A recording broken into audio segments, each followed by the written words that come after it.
안녕하세요, 변정국 기자입니다. 오늘은 4차 산업혁명의 선두주자 하늘의 미래 드론의 모든 것 알아보기 위해서 국민과 소통하는 국토크가 드론 박람회를 찾아왔습니다. 오늘도 여러분들의 궁금증 모두 풀어드리기 위해서 국민 패널분들과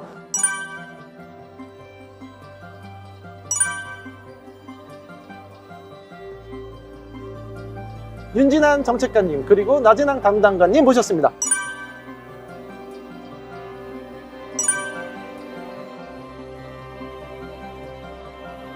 안녕하십니까? 안녕하세요. 먼저 우리 정책관님 인사 부탁드릴게요. 네, 안녕하세요. 국토교통부에서 항공정책관을 담당하고 있는 윤진환입니다. 구체적으로 어떤 업무를 담당하고 계신 겁니까? 예, 항공과 관련된 여러 가지 업무를 담당하고 있습니다. 오늘 이 자리가 이제 드론 박람회이기 때문에 우리나라 드론 산업을 육성하기 위한 여러 가지 제도라든가 인프라 이런 구축 업무를 하고 있고요. 외국과 항공회담을 개최해서 국제 노선을 만들고 또 공항을 관리하는 이런 여러 가지 제도적인 업무를 담당하고 있습니다. 드론뿐만 아니라 하늘을 나는 걸 모든 건 다 예, 기본적으로 군용기를 제외하고 우리 민항기는 그렇다고 이해를 하셔도 되겠습니다. 정말 항공의 아버지. 아버지까지는 아니고요. 네네. 그렇군요. 우리 담당관님 인사 한번 부탁드릴게요. 네, 안녕하세요. 미래드론교통 담당관 나진항입니다. 미래 드론 교통, 미래 드론 플러스 교통까지 다 또 담당하고 계신 거겠네요. 그렇다고 볼 수는 있는데 주로 드론 교통을 담당한다고 보시면 될 것 같고요. 드론 교통이라고 하면은 드론으로 물건을 나르는 일, 그리고 좀 이제 UAM이라고 하죠. 조금 더 큰 드론을 가지고 사람을 나르는 일, 그리고 이제 드론이 날아다니려면 많이 날아다니게 되면 결국에는 안전이라든지 이런 거에 문제가 생기는데 그런 거에 대응하기 위해서 드론의 어떤 교통을 관리하는 드론 교통 관리까지 제가 업무를 담당하고 있다고 보시면 될 것 같습니다. 항공의 아버지에 이어서 드론의 아버지도 오늘 나오셨습니다. 네, 그렇습니다. 오늘 저희가 이제 나와 있는 데가 이제 드론 박람회잖아요. 좀 작은 드론 정도 있겠는데 이건 UFO를 본 것 같아요. SF 영화의 어떤 공간에 온 것 같은데 어떠셨습니까, 정책관님? 우리나라 드론 산업이 굉장히 지금 빠르게 네. 발전하고 있다라는 느낌을 받았고 저희 국토교통부가 드론을 포함한 항공 업무를 총괄하는 부처이기 때문에 우리 드론 산업 육성을 위해서 많은 책임감을 또 느끼기도 했습니다. 이렇게 책임감을 강하게 부여받은 우리 국토부를 어떻게 보면 괴롭혀 주실 오늘 국민 패널분들 모셨습니다. 안녕하십니까? 안녕하세요. 저는 업체 대표로 참여하게 된 주청님입니다. 우리나라 최초의 여성 드론 교관 타이틀이 있으세요. 전문적인 기술을 체득해야겠다라고 결심을 하고 저도 전혀 해보지 않았던 분야지만 드론이라는 분야에 접하게 돼서 하다 보니 여기까지 오게 됐습니다. 그러면 제가 오늘 네. 드론의 누나? 누나. 네, 그렇게 괜찮네요. 엄마 아닌 게 어디예요? 호칭을 하나 달아드리도록 하겠습니다. 드론의 어머니 아닌 것만으로도. 네, 알겠습니다. 마지막 우리 국민 패널 강하재님. 안녕하세요. 국민 패널로 참여하게 된 강아지라고 합니다. 유튜브 AJTV를 운영을 하고 있고 각종 드론을 리뷰하고 올리는 것들을 취미로 하고 있습니다. 드론 리뷰로 굉장히 유명하신 분이거든요. 오늘 또 다양한 질문 부탁드리도록 하겠습니다. 네, 감사합니다. 하지만 오늘의 주제 바로 드론입니다. 4차 산업혁명의 선두주자이고 정말 대한민국 미래 먹거리를 책임질 드론에 대한 모든 걸 알아보도록 하겠는데요. 바로 국토크 시작해 보도록 하겠습니다. 첫 번째 질문 제가 전해드리도록 하겠습니다. 도대체 이 드론이란 어떻게 정의가 되는 겁니까? 초소형의 어떤 무인 비행체라고 말씀을 드릴 수 있을 것 같고요. 우리나라에 드론법이 있습니다. 드론법이 있어요? 예, 드론법이 있습니다. 우리 드론법이 2019년 4월에 제정이 되어가지고 작년 2020년 아마 5월일 겁니다. 5월에 발효가 된 법인데요. 정식 명칭은 드론 활용 촉진 및 기반 조성에 관한 법률. 그래서 약칭해서 드론법인데요. 초소형의 어떤 무인 이동체 외에도 항공기급에 해당하는 150km 이상이 넘어가면은 초소형 무인 항공기로 볼 수 있습니다. 그런 거는 주로 이제 군에서 이제 쓰는 드론이 되는데 그런 드론도 우리 드론법상으로는 드론에 해당이 됩니다. 150km가 넘어가는 드론도 포함시켰던 이유는 이 드론이 아직까지는 지금 발전하고 있는 산업이고 또 이 드론 산업을 발전하기 위해서는 여러 가지 사실 규제가 들어가 줘야 됩니다.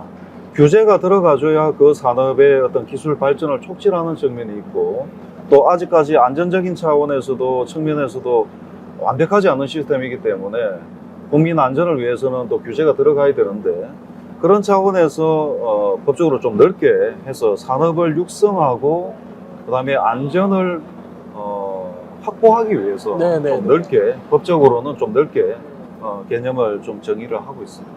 이게 보면 이게 드론이라는 게 뭐 저희가 생각하는 초소형, 뭐 자그만 조금 이제 저희가 많이 보는 그런 드론뿐만 아니라 굉장히 큰 범위로 광범위하게 정의가 되고 있는데, 우리 국토부가 하고 있는 드론의 어떤 업무 범위라고 해야 될까요? 이게 어디까지예요, 도대체?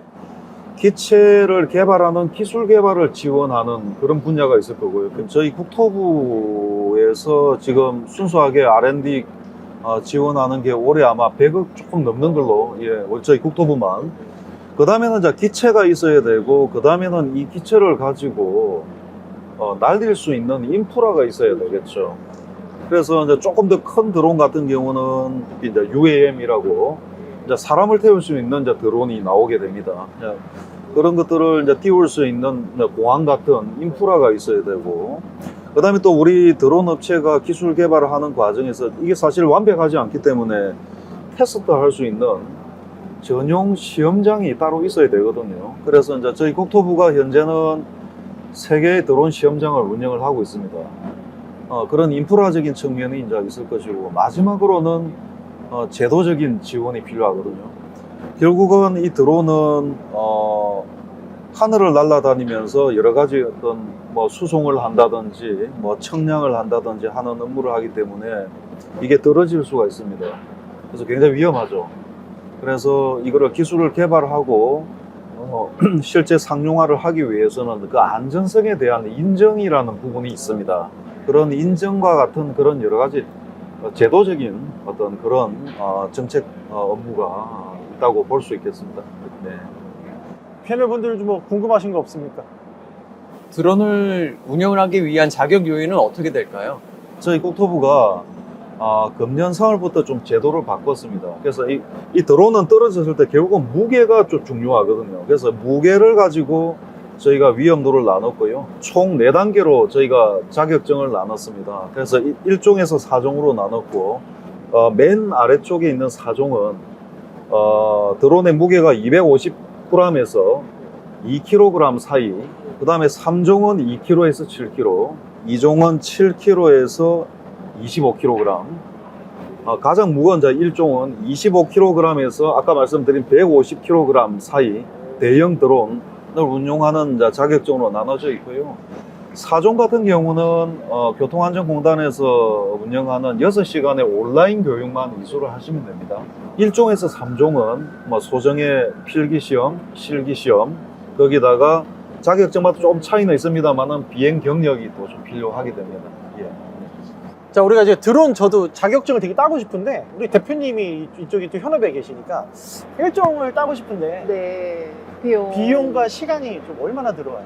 전문교육기관과 뭐 사설교육기관이 조금 차이가 있을 수 있는데요. 전문교육기관 기준으로는 요즘에 한 350만 원 정도. 얼마요? 350만 원 정도. 그리고 사설교육기관에서는 한 200만 원 정도 비용으로 아하, 네. 교육을 받으실 수 있고, 학과에 대한 거 아까 말씀해 주셨던 것처럼 학과 시험이 준비되셔야 되고, 또 실기교육에 대해서는 20시간의 비행 시간을 이수하셔야지만 자격 부여를 받으시고 시험을 응시하실 수가 있습니다. 아, 그럼 이제 가서 교육도 받아야 되고 그렇죠. 사전에 해야 될 게 많군요. 돈도 네. 350조. 뭐 저희한테 오시면 조금 디스카운트. 아, 네. 오늘부터 좀 돈을 모으는 걸로 그쵸, 하도록 그쵸. 하겠습니다. 네. 본격적으로 드론을 좀 파고 들어보도록 할 텐데, 운영을 많이 하다 보면은 정말 궁금한 게 많으셨을 것 같은데, 오늘 이 자리에서 마음껏 질문 좀 해주십시오. 네. 제일 많이 들어오는 질문 중에 하나가 토이 드론, 그러니까 보통 완구용 드론하고 그다음에 취미용 드론인 경우에도 내가 자격증을 꼭 따야 되냐, 이런 질문들이 많이 들어오는데요. 250g보다 이하의 드론이라면 자격증 필요 없고요. 다만 완구용 드론도 250g을 넘어가게 되면 그는 4종 조종 자격을 취득하셔야 되는데 아까 말씀드린 것처럼 6시간의 온라인 교육만 이수하시면 되기 때문에 그렇게 어렵지는 않을 걸로 보입니다. 보통은 그래서 요즘 나오는 왕구용이나 레저용 드론들이 250g 안 되게 만듭니다.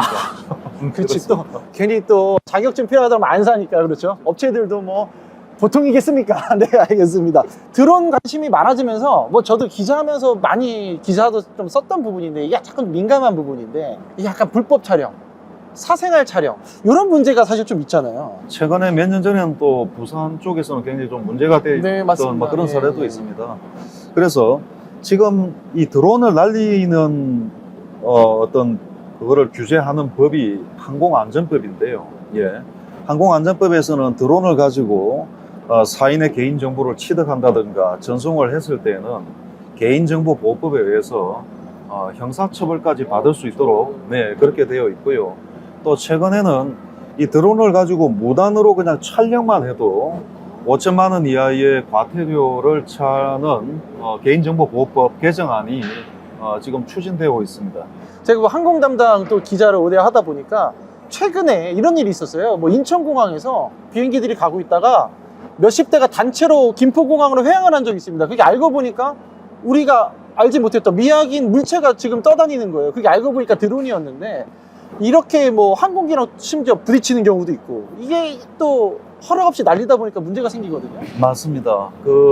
사실 최근에 드론이 우리 공항이라든가 원전에도 이게 불법적으로 들어왔어요. 예, 들어옵니다. 맞아요.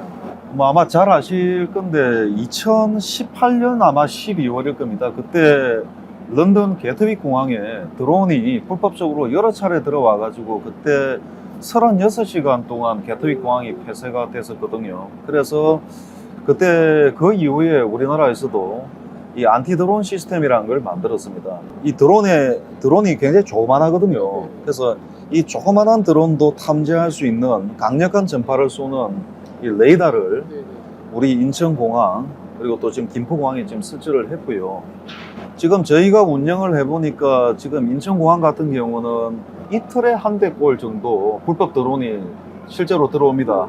예, 그래서 뭐 짧으면 뭐 항공기 이착륙이 한 5분 정도 좀 중단되는 뭐 그런 일도 있고요. 일단은 그래서 저희들이 지금 인천공항, 김포공항 설치되어 있는 안티드론을 전국공항으로 단계적으로 지금 저희가 설치를 지금 하려고 준비를 하고 있고요. 그 다음에 아까 말씀드린 항공안전법에서 이 불법 드론을 날렸을 때 특히 이제 공항이나 원전에 불법 드론을 날렸을 때는 처벌하는 규정을 최근에 저희가 좀 강화 좀 시켰고요. 또 최근엔 또 이런 걸 원천적으로 또 저희가 예방하기 위해서 드론 원스톱 민원 서비스라는 게 있습니다. 거기 드론 들어가시면 원스톱 민원 서비스. 예, 드론 원스톱 민원 서비스가 있습니다.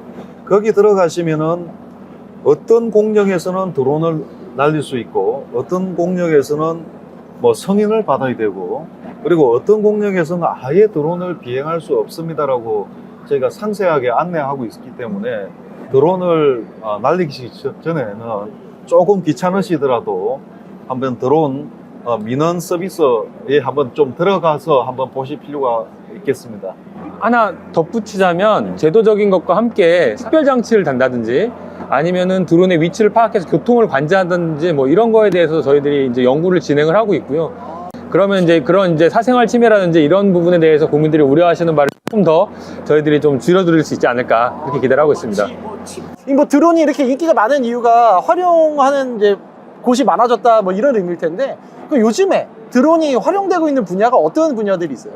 처음에 드론이 개발돼서 나올 때는 사실 이제 군용으로 많이 쓰였습니다. 예, 군용으로 군사용으로 좀 많이 쓰였는데 최근에는 이 드론의 활용 분야가 굉장히 지금 넓어지고 있습니다. 뭐 대표적으로 뭐 드론을 가지고 피자를 배달한다든지 뭐 의약품을 배달한다든지 뭐 이런 뿐만 아니라 뭐 조난자를 수색한다든지 또는 뭐 한강에 뭐 예를 들면 물에 빠진 사람을 구조하는 그런 드론도 있고요. 그 다음에 또 시설물을 관리하는 예를 들면 뭐 다리에 교각에 균열이 났는데 사람이 보기는 굉장히 어렵습니다. 예, 예. 장비를 가지고 올라가야 되는데 드론을 날리면 굉장히 간편하게 이렇게 균열을 또 볼 수 있고요.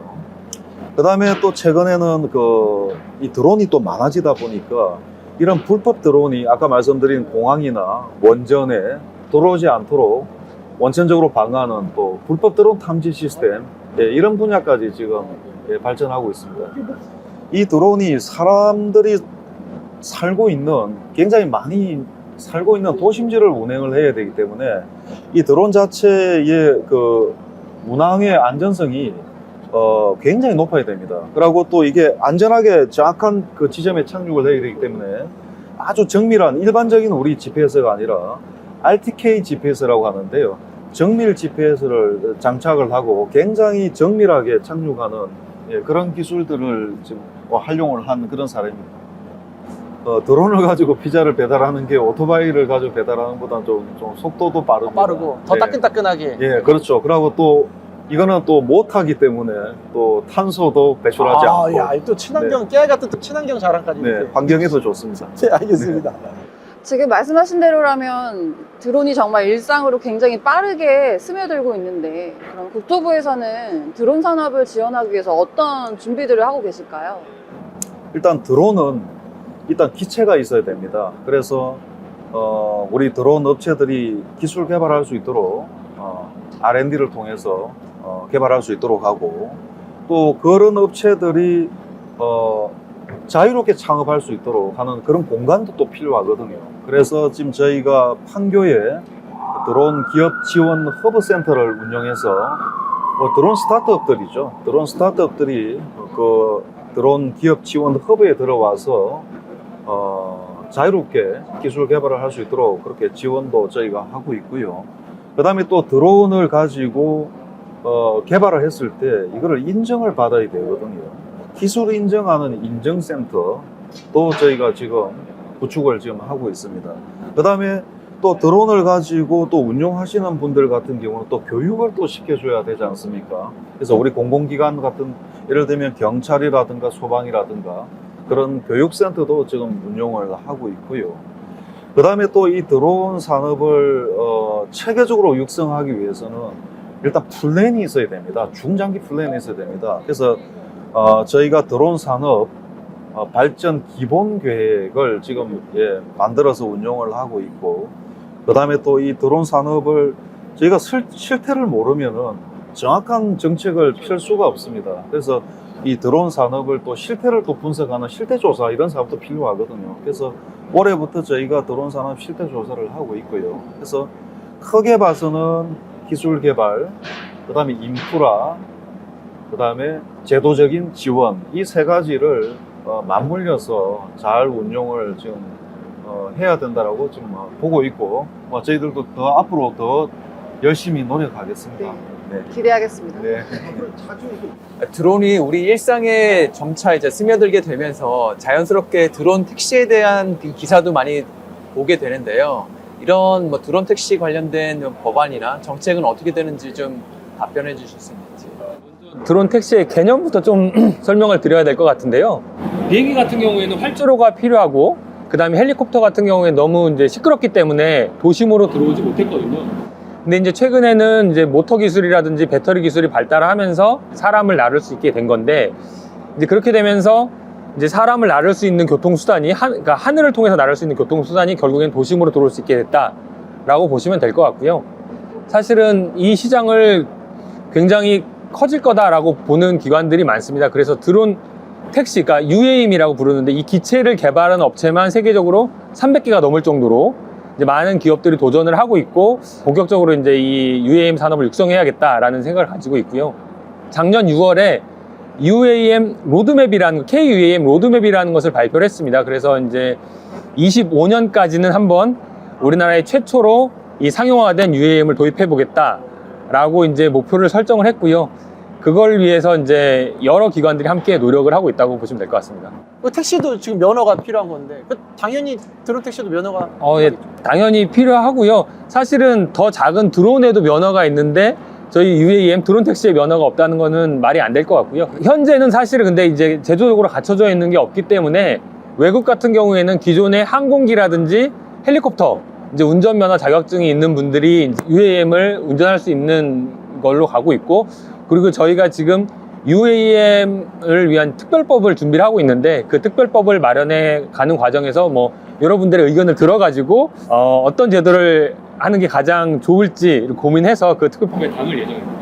드론 UAM에 대해서 설명해 주셨는데 우리나라가 그 드론 UAM의 선진국이 되기 위해서는 어떤 정책이 좀 필요할지 설명해 주실 수 있나요?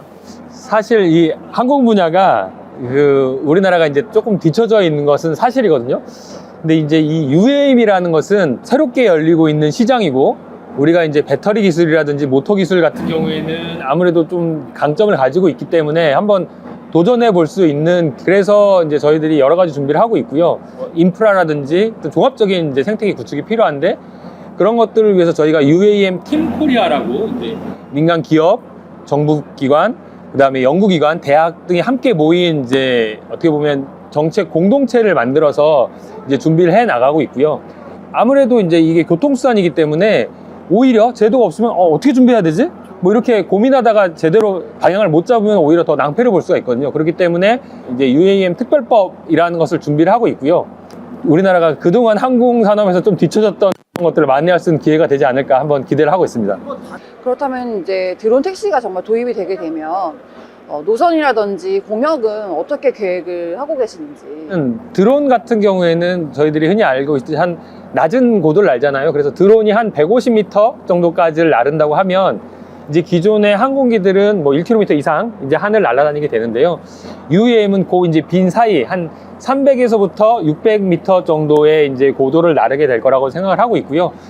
다만 이제 아무래도 이제 덩치가 크고 그 다음에 도심지를 나르기 때문에 모든 곳을 다 나를 수 있게 할 수 있을 것 같지는 않고요. 저희들이 이제 밑에나 이제 여러 가지 상황을 봐서 날아다닐 수 있는 드론 이제 UAM의 전용 기를 만들어야 될 것 같습니다. 저희가 회랑이라고 부르는데 UAM 전용 회랑을 만들게 될 것 같고요. 그리고 이제 궁극적으로는 저희들이 이제 출발지와 목적지를 정하면 최적의 이제 길이 만들어져 가지고 거기를 날아가는 형태가 되지 않을까라고 이제 기대를 하고 있습니다. 이런 일이 발생하면 안 되지만 UAM 기체가 가다가 불의의 사고가 났을 때 이런 사실 우려를 안 할 수가 없거든요. 여기에 대한 또 대책이나 그 계획이 있을 것 같은데 어떻습니까, 정책까지? 사실 이제 우리가 뭐 자동차나 항공기나 이런 모든 교통수단들은 사실은 안전을 최우선적으로 해서 제작을 해야 됩니다. 하지만 이제 과학기술에 또 한계란 게 있거든요.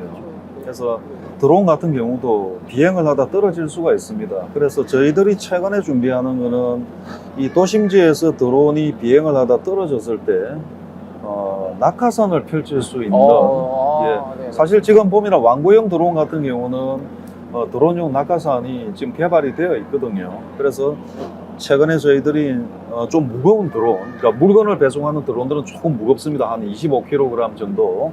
그런 중형급 드론에 장착할 수 있는 드론용 낙하산을 지금 저희가 좀 준비를 하고 있고, 근데 물론 이제 이렇게 사고가 없어야 되겠습니다만은 사고는 또 어떻게 보면 또 일어나거든요. 그래서 결국은 이제 사고 피해에 대해서는 이제 보상을 해야 되는데 결국은 이제 보험입니다. 지금 현재는 이제 사업용 드론만 지금 보험에 가입하도록 의무화되어 있는데 이런 것도 비사업용까지 확대를 할 수 있도록 이제 그렇게 준비를 하고 있고요.